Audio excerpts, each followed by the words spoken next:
Animé News.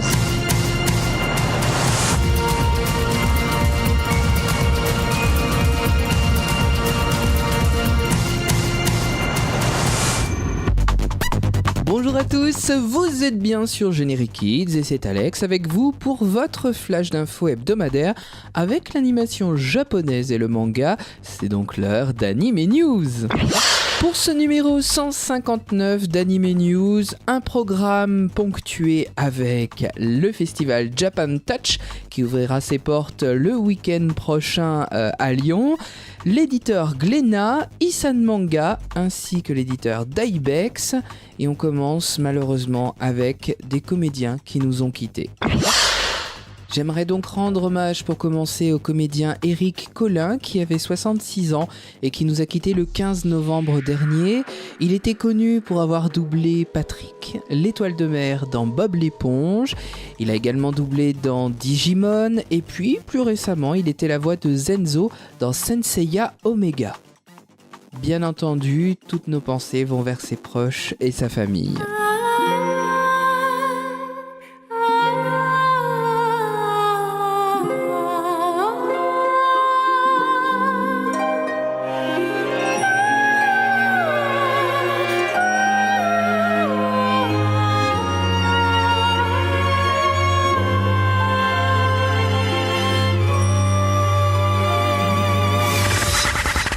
Certains d'entre vous le connaissez peut-être, Monsieur Maurice Sarfati, également comédien de doublage, nous a quittés le 13 novembre dernier. Il avait 82 ans, il avait prêté sa voix au méchant dans Nicky Larson, un doublage d'ailleurs assez controversé.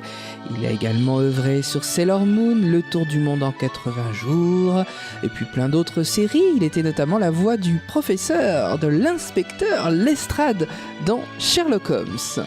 Là encore, bien sûr, nos pensées vont vers sa famille et vers ses proches. Le plus grand des détectives, oui c'est lui, Sherlock Holmes, le voici. Il habite Baker Street et poursuit Moriarty le méchant. Brigand élégant, la canne à la main, démasqué par Sherlock Holmes le plus malin. Je vous en ai parlé la semaine dernière, la Japan Touch ouvre ses portes et attention, c'est le week-end qui arrive et oui, ce week-end-là, les 30 novembre et 1er décembre avec une invitée prestigieuse, Madame Yumiko Igarashi, la dessinatrice des mangas de Candy et de Georgie, je vous en ai parlé la semaine dernière, 45 ans de carrière, il y aura même une exposition qui lui sera consacrée. Si je vous en reparle, c'est parce que Japan Touch nous permettra de découvrir un nouveau manga au catalogue Isan Manga. Isan Manga, vous savez, c'est cet éditeur qui se consacre à des titres avec des éditions de luxe, comme par exemple Madame Bovary, Roméo et Juliette. Et si Isan Manga est présent au prochain Japan Touch, c'est tout simplement parce qu'il présente un nouveau titre, L'épée de Paros, un manga qui se situe dans sa collection classique et qui sera disponible le 28 novembre. Deux jeunes filles, un destin, une épée qui est le trésor le plus sacré du pays de Paros. Tout semble mystérieux, la guerre se profile dans ce royaume. C'est une légende qui parle et cette légende dit que la personne qui brandira l'épée de Paros pourra devenir souverain et siéger sur le trône. Je vous l'ai dit, l'ombre de la guerre se profile sur le pays et le roi va vouloir marier sa fille Elminia. C'est d'ailleurs sa fille unique. Seulement, Elminia ne rêve que de bataille et de conquête. Une autre jeune fille complètement différente, elle s'appelle Fiona, vit à l'extrémité du royaume. C'est une simple servante et elle rêve un jour de revoir son prince charmant. Bizarrement, le destin des deux jeunes femmes est lié à cette épée, l'épée de Paros, manga dessiné par Madame Yumiko Igarashi, un manga qui vous attend au catalogue Isan Manga le 28 novembre prochain et bien sûr qui sera disponible à Japan Touch. Candy, Candy, une jolie petite fille aux yeux clairs. Candy, Candy, une frimousse qu'un grand sourire éclair. Candy, Candy, une amie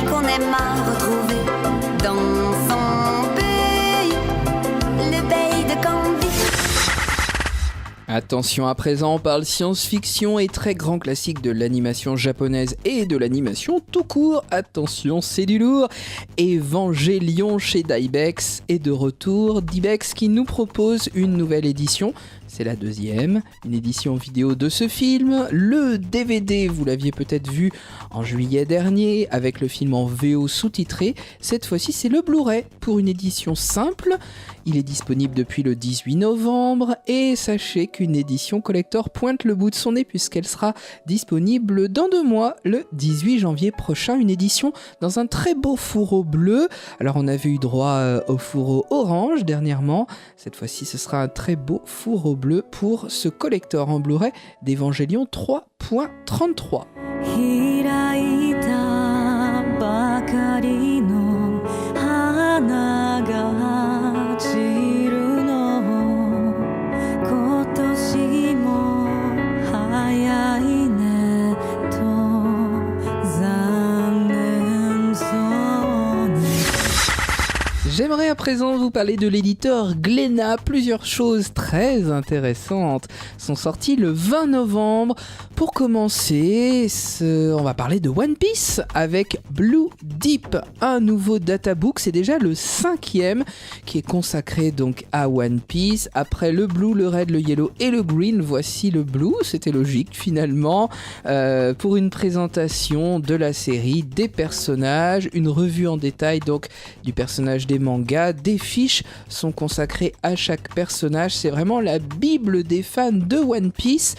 Blue Deep est donc disponible depuis le 20 novembre chez Glénat. Vous aimez peut-être les chats, peut-être connaissez-vous une série que Glénat édite depuis un moment déjà, une série qui s'est déjà vendue à plus de 600 000 exemplaires, Chi, une vie de chat, un manga signé par Konami Kanata. Et aujourd'hui, pourquoi je vous parle donc de cet adorable chat et de cette auteure talentueuse ? Eh bien tout simplement parce que Konami Kanata sera en France fin novembre, sera en France au mois de décembre. Les Parisiens pourront la rencontrer. Et tout ça à l'occasion de la sortie du tome 10 des aventures de Chi et de sa vie de chat. Le salon du livre jeunesse de Montreuil se déroulera donc du 27 novembre au 2 décembre et c'est à cette occasion que vous pourrez rencontrer Madame Konami Kanata et peut-être vous faire dédicacer votre tome 10 de Chi, une vie de chat. Mieux vaut avoir une vie de chat qu'une vie de chien, diraient certains. Et puis sachez que plein d'objets dérivés, de produits dérivés pourront combler les fans de cet adorable chat.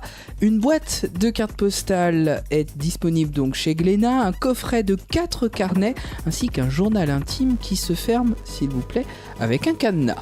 Côté planning, plusieurs occasions donc pour rencontrer Madame Konami Kanata, notamment le mercredi 27 puisqu'elle sera en dédicace donc le 27 novembre à la librairie Komiku, c'est dans le 1er arrondissement de Paris, ainsi qu'à la Fnac Forum des Halles, toujours dans le 1er arrondissement. Le 28 novembre, vous avez rendez-vous avec elle de 10h30 à 11h30 pour une masterclass. Cette fois-ci, c'est donc au Salon du Livre de Montreuil, je vous en parlais il y a quelques secondes, ainsi que bien sûr une séance de dédicace sur le stand de Glénat entre 14h30 et 16h30. Le 29 novembre, la dédicace de l'auteur se fera à la librairie BDnet dans le 11e arrondissement de Paris et retour donc le dimanche 1er sur le stand de Glénat dans la matinée et l'après-midi pour une masterclass. Ça, c'est bien sûr au Salon du Livre de Montreuil. Alors si pour soigner vos bobos du quotidien, vous optez pour une ronrothérapie, vous pouvez vous lancer dans ce fabuleux manga Chi. C'est adorable, c'est craquant, c'est bien dessiné, c'est frais, c'est rigolo, ça a tout pour plaire et puis sachez que d'autres produits dérivés, en plus de ceux que je vous ai cités, seront disponibles en 2014, notamment des figurines de Chi, de la papeterie, ça ce sera pour la rentrée 2014, avec des stylos, une trousse, des petits carnets Covadis et un pot à crayon, et puis des peluches, adorables peluches de Chi. Mais d'ores et déjà, Glénat nous propose donc ce set de cartes postales, ce coffret de 4 carnets et ce journal intime. Alors, n'hésitez pas à bondir sur ce chat, à moins que ce soit lui qui bondisse sur vous. Et puis d'ailleurs, si vous avez un coup de mou, vous pouvez compter sur lui pour vous changer la vie, parce que souvenez-vous que la maxime préférée de Chi, c'est de découvrir le monde. Allez, jetez-vous dans la tendresse avec Chi, Une vie de chat et son auteur, Konami Kanata, ainsi qu'avec l'éditeur Glénat, éditeur français donc du manga, au Salon du Livre Jeunesse à Montreuil, du 27 novembre au 2 décembre.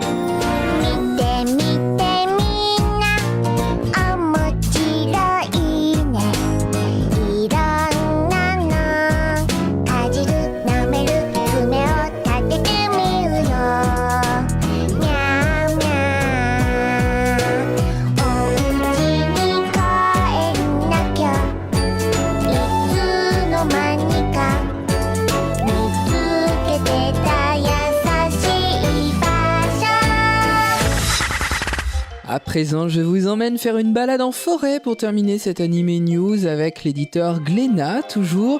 Et puis mon voisin, il s'appelle Totoro, il est fort sympathique, il est tendre, il est grand, il est adorable. Vous connaissez tous le célèbre film des studios Ghibli et de monsieur Hayao Miyazaki. Eh bien, vous allez pouvoir retrouver l'histoire de ce film dans un anime comics, enfin édité en France, avec le récit complet du film sous forme d'un montage en bande dessinée. Vous connaissez bien sûr le principe des animés comics, et on va donc retrouver toute la famille Kusakabe, les 2 filles, le père et ce personnage tiré des livres pour enfants de la jeune Mei et de la jeune Satsuki. Il s'appelle Totoro et il va combler leurs journées interminables. La communion avec la nature, avec l'enfance, c'est les 2 thèmes principaux donc de Mon voisin Totoro. Vous pouvez donc les retrouver dans cet animé comics, mais également dans un artbook, un somptueux artbook tel que les édite le studio Ghibli. C'est toujours Glénat qui nous propose cette édition française. Ça s'appelle L'art de Mon voisin Totoro, 176 pages. Magnifique, des croquis, des peintures, des esquisses, tout sur la genèse donc de Mon voisin Totoro dans ce somptueux artbook. On y retrouve bien sûr des recherches de chara design, des crayonnés, des storyboards en aquarelle s'il vous plaît. Et l'on se surprend à tourner les pages comme si on était en forêt à picorer quelques croquis, quelques dessins. C'est vraiment un régal et ça complète à merveille donc le film que je vous conseille de revoir. On ne s'en lasse jamais. Mon voisin Totoro, très grand classique de l'animation japonaise, de l'animation tout court et surtout du maître Hayao Miyazaki. On va d'ailleurs se quitter en musique avec le très beau générique de fin de Mon voisin Totoro. Ça s'appelle Tonari no Totoro tout simplement et c'est interprété par Azumi Inoue. Ce numéro d'Anime News touche à sa fin. Je vous remercie bien entendu pour votre fidélité. Merci pour vos messages sur Facebook, sur les sites internet generikids.fr et puis toutes nos pages Facebook pour Generikids, Anime News et puis aussi Animeland qui relaye notre replay vidéo chaque semaine. Merci à eux. Vous pouvez donc les lire sur animeland.com. Merci également à CNew.tv qui relaye aussi notre replay vidéo. CNew donc une convention qui se tiendra à Épinal début 2014, je vous en reparlerai, mais n'hésitez pas à regarder leur site internet. C'est une convention qui a eu un franc succès l'année dernière pour sa première édition, une convention très conviviale et familiale. Le second rendez-vous de l'animation japonaise sur Generikids, c'est bien entendu avec Anime Story. Je vous donne rendez-vous chaque mercredi à 21h. C'est rediffusé jusqu'au dimanche, aucune raison de le manquer. Et chaque semaine, donc, je vous reparle d'une série que vous avez aimée. Sur ces bonnes paroles, je vous souhaite une agréable semaine à l'écoute de Generikids. Ne manquez pas, bien sûr, nos autres rendez-vous. Il était une fois le mardi soir et la soirée 100% que vous adorez chaque jeudi soir à 21h. Salut